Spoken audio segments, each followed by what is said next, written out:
저는 오늘 창세기 40장 13절부터 14절까지 있는 말씀을 가지고 하나님의 말씀을 나누겠습니다. 지금부터 사흘 안에 바로가 당신의 머리를 들고 당신의 전직을 회복하리니 당신이 이왕의 술 맡은 자가 되었을 때 하던 것 같이 바로의 잔을 그 손에 받들게 되리라. 당신이 득의하거든 나를 생각하고 내게 은혜를 베풀어서 내 사정을 바로에게 고하여 이 집에서 나를 건지소서.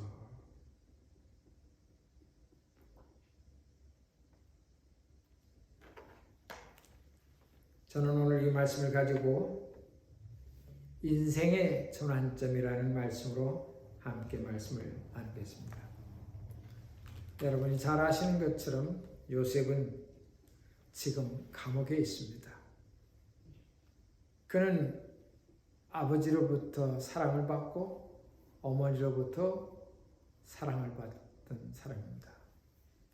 그런데 어느 날 형들에게 음식과 물을 주고 포도주를 갖다 주러 가가지고 형제들이 그를 팔아서 애굽 사람에게 넘겨버리고 말았습니다. 한 15, 13살 아마 그때쯤 되었을 것입니다. 그 아이가 캄캄한 웅덩이 속에서 나와가지고 애굽 상인에게 팔려 지금 애굽 땅에 와 있고 보디발의 아내의 거짓말에 누명을 써서 이 요셉은 감옥 속에서 지금 지나고 있습니다. 여러분 생각해 보십시오. 얼마나 억울하겠습니까? 가끔 미국 사회에서 있다고 보면 흑인들이 특히 감옥에 가서 살인자라는 누명으로 쓰여서 수십 년, 어떤 사람은 제가 기억하기로 40년 동안 감옥에 있다가 무혐의로 살인자의 누명을 벗고 나와서 지금도 살고 있는 분이 있습니다. 한번 생각을 해봤습니다. 이 사람이 얼마나 참으로 굉장히 원통하고 억울하겠습니까? 여러분과 제가 사는 세상은 이러한 것들이, 이러한 일들이 얼마나 많이 일어난 줄 모르겠습니다. 바로 요셉의 삶이 그런 인생 중에 하나 있었습니다. 여러분 중에도 억울한 사람이 있을 것입니다. 여러분 가운데 누가 억울함을 당하고 있습니까? 아무도 알지 못하는 고뇌 속에서 살고 있습니까? 나는 선하게 살았는데 죄가 없는데 사람들이 날 죄인 취급합니다. 그리고 난 감옥에 와 있습니다. 이런 사람이 있다면 얼마나 억울하겠습니까? 주님을 잘 믿고 사랑했는데 잘 안 됩니다. 날마다 아침마다 예배를 드리고 하나님께 예배를 드렸는데 내가 키우던 가축 3,000마리, 양과 소, 양떼, 염소떼 이런 것들 약 7,000마리가 사라져버립니다. 뿐만 아니라 욥기서에 보면 욥의 인생길에서 그는 완전히 토네이도로 인해서 자기 아들들을 잃어버립니다. 그리고 심지어 욥의 아내는 다 잃어버린 욥을 놓고서 하나님을 원망하고 죽으라고 욥을 떠나버립니다. 여러분 이때 오직 홀로 남아있는 것이 바로 요셉입니다. 아니 욥입니다. 만신창이가 되어 할 말을 잃고 그냥 있었습니다. 그랬더니 제 친구가 와서 네가 하나님 앞에 정말 정직하게 했다면 내가 이런 재난을 당할 리가 어디 있겠느냐고 요셉을 계속해서 요셉에게 한마디로 변론을 하고 아주 쉬운 말로 하면 깐족거립니다. 굉장히 힘듭니다. 그러나 요셉은 끝까지 하나님을 원망하지 아니하고 끝까지 하나님에 대해서 부정하지 않고 그는 그 친구들과 변론한 내용이 바로 오늘 욥기서라는 구약 성경에 있는 것입니다. 이렇게 욥처럼 억울한 일을 직장에서 당하고 있습니까? 혹은 집에서 당하고 있습니까? 제가 얼마 전 뉴스를 하나 봤는데 KBS 전 사장이라는 분이 억울하게 해고를 당했답니다. 그런데 그 해고 당해서 대법원까지 갔는데 그 해고를 취소하라고 판결을 났다고 합니다. 정치적인 압박과 정치적 이해타산으로 인하여 아마 KBS 사장은 왔다 갔다 하는 것 같습니다만 여러모로 내가 혐의가 없고 내가 죄인으로 대접하지 아니하였을 때 온 사회에 매장되고 또 많은 높은 지위에 있는 사람들 그런 사람들이 억울함을 당할 때 그들의 인생은 다 깨져버리고 마는 사람입니다. 요셉을 다시 한번 돌아보십시다. 사랑받던 사람입니다. 어머니와 아버지로부터 귀히 여겨서 그들에게 색동 옷을 지었다고 성경은 나오고 있습니다. 다 막내로서 마지막으로서 이렇게 아이가 자라서 굉장히 요셉은 그 12명 중에서도 굉장히 사랑을 받았나 봅니다. 그 동생이 있지만 그렇게 해서 요셉은 형들한테 질투심을 받아서 요셉의 인생은 꼬아지고 말았습니다. 사랑받던 사람입니다. 그리고 축복받은 존재입니다. 욥처럼 축복받은 사람이 동방에서 없었다고 했습니다. 그런 사람입니다.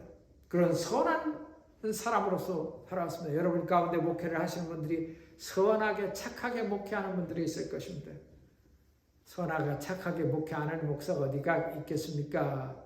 어떤 분이 그렇게 말할 수 있을 것입니다. 그러나 요즘 보면 선하고 착하게 목회하지 않는 분도 많이 있습니다. 목사가 들어볼 수 없는 심한 욕을 하면서 목회를 하는 사람이 있는 것뿐만 아니라 목사가 사기치고 목사가 거짓말을 밥 먹듯이 하고 그런데 거기도 사람이 많이 모이는 거 보면 희한하죠. 희한한 게 아니라 이상한 일이 아니라 다 똑같은 사람들이 함께 있게 되는 것을 보게 되는 것입니다. 사랑받던 존재, 축복받은 존재, 선한 목자로 서 있던 분들이 갑자기 인생이 그냥 풍지박산이 나버립니다. 잘 나가던 사람이 사랑받지 못하고 축복받던 존재가 축복을 맛보았고 물질적으로 다 망가져버릴 뿐만 아니라 아름답고 착한 아내인 줄 알았더니 자기를 저주하고 떠난 그런 아내도 있다는 것입니다.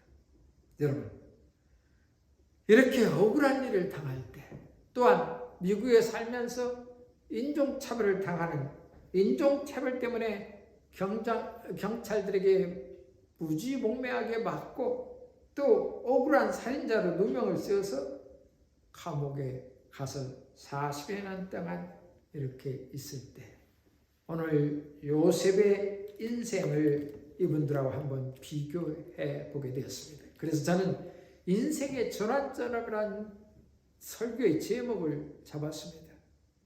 이러한 상황 속에도 요셉에게는 인생의 전환점이 오게 되었다는 것입니다. 그것은 때를 맞았다는 것입니다. 여러분 사람이 살아갈 때 이렇게 고난의 때가 있는 거 보면 우리의 인생을 터닝 포인트 여러분 들어보셨죠? 터닝 포인트 하는 그 전환점이 있다는 것입니다. 이 전환점을 잘 잡아야 우리가 어둠에서 나오게 되는 것입니다. 여러분 우리의 삶이 우리 스스로 그냥 살아도 어느 날 갑자기 지금 터키에서 일어난 지진과 같이 땅을 흔들어서 뒤엎어놓고 내 집을 완전히 폭삭당할 때가 있다는 것입니다. 이러할 때 죽음이냐 삶이냐 있습니다. 때가 이래 사람들이 와가지고 디깅하여 빌딩을 해치고 잔해를 협쳐서 사람들 끄집어내는 장면을 보십시오. 여러분, 우리의 삶 속에는 다 이 전환점이라는 것이 있습니다. 끝까지 참아서 72시간을 지나도 지금 160시간 이상을 지나도 살아나는 사람들이 있는 것과 같이 우리 인생에는 전환점이라는 이 수레바퀴가 있다는 것입니다. 문제를 해결할 때가 온다는 것입니다. 좌절하지 마십시오. 낙심하지 마십시오. 완전히 하늘이 무너질지라도 솟아날 수 있는 그런 때가 있다는 것입니다. 물이 100도가 되어야 끓습니다. 그 전에는 절대 끓지 않습니다. 왜냐하면 어떻게 그렇게 됐는지 모르지만 하나님이 그렇게 만들어 놓으신 것입니다. 물이 100도가만 돼야만 끓어요. 참 희한하죠? 10도만 돼도 끓을 수가 있는데 이 땅에는 어떤 원리가 있다는 것입니다. 그 원리를 주장하는 분이 바로 하나님이라는 것입니다. 사람들은 이것을 갖다서 운명이라고 운명의 좌절을 만들고 회의론적으로 만들어서 운명주의에 빠지는 사람이 있습니다. 여러분, 세상에는 흥하는 사람이 계속해서 흥할 수 없고 망하는 사람이 계속해서 망할 수가 없습니다. 반드시 무엇이든지 이렇게 돌고 도는 그러한 현실이 이루어지고 있다는 것입니다.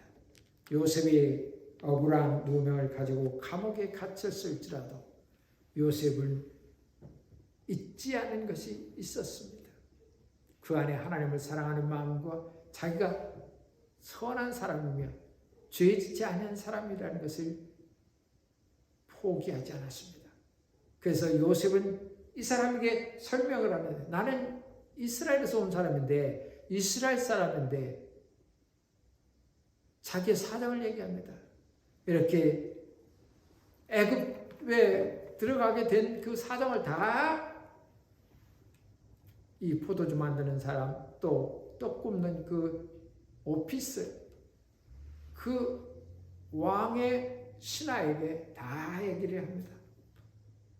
근데 왕의 신하가 술 만드는 술관장이라고 했죠. 또 떡 굽는 떡관장. 이 사람들이 두 사람이 감옥에 들어왔을 때 자기 얘기를 다 얘기를 합니다. 여러분, 우리의 인생이 변화가 될 때는 어떤 사람을 내가 만났을 때입니다. 귀인을 만나면 그 귀인에게 의해서 내 인생이 탈바꿈이 됩니다. 그리고 인생이 바뀌어집니다. 그러나 악인을 만나면 끝없이 그 악인의 쇠사슬에 코에 끼어서 끌려가 버리고 마는 것입니다. 여러분, 요셉이 마음속에 자기는 억울한 사람이라는 것, 죄가 없다는 사람을 완전히 이 술관장에게 구했습니다.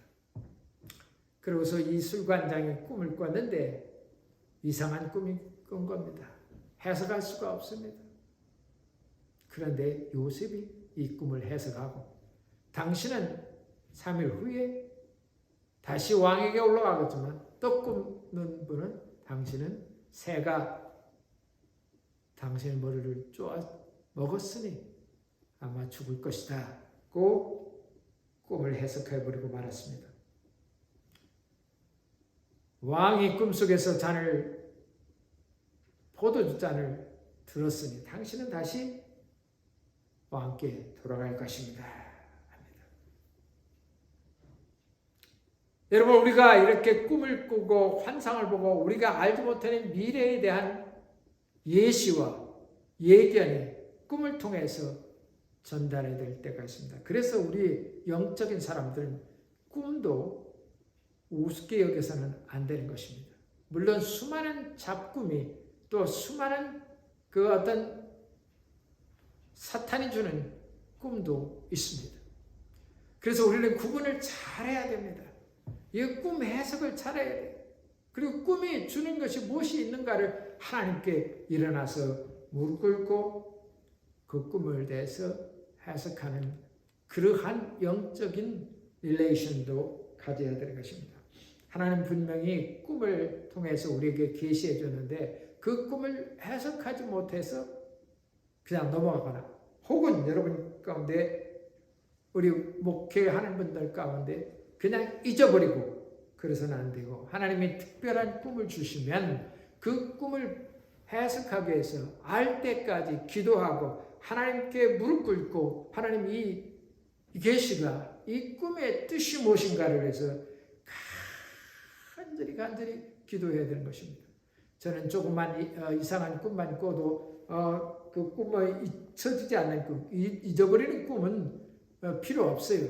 그러나 잊어버리지 않는 꿈을 해석하기 위해서 또 깨닫지 못하면 수일 또한 그 꿈을 알 때까지 계속해서 기도합니다. 또 알지 못하는 것도 있지만 알 때까지 기도하고 이것인가 보다 하고 그 꿈에 대해서 간절히 기도했습니다. 여러분 늦게 깨달으면 그만큼 여러 가지 어려움이 있을 수 있겠죠. 그러나 하여튼간 그 후로부터 제가 하나님이 계시하는 것이 있구나.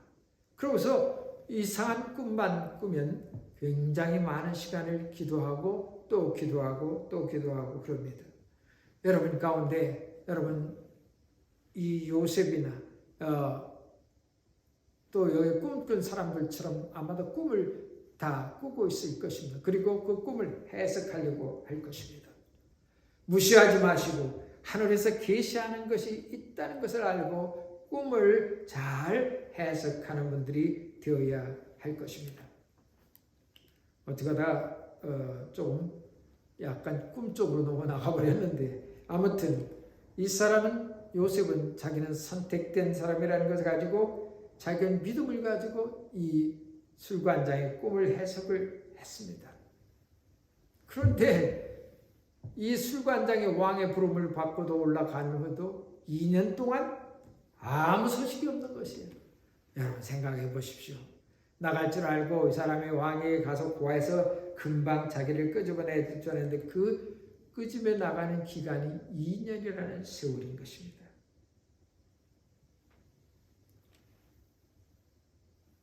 얼마나 힘든 시간을 견뎠겠습니까? 아마도 감옥에 계신 분, 억울한 누명을 가지고서 감옥에 계신 분 잊어먹지 마십시오. 여러분이 있는 곳이 인생의 전환점이 될 수 있습니다. 좌절하지 마십시오. 낙심하지 마십시오.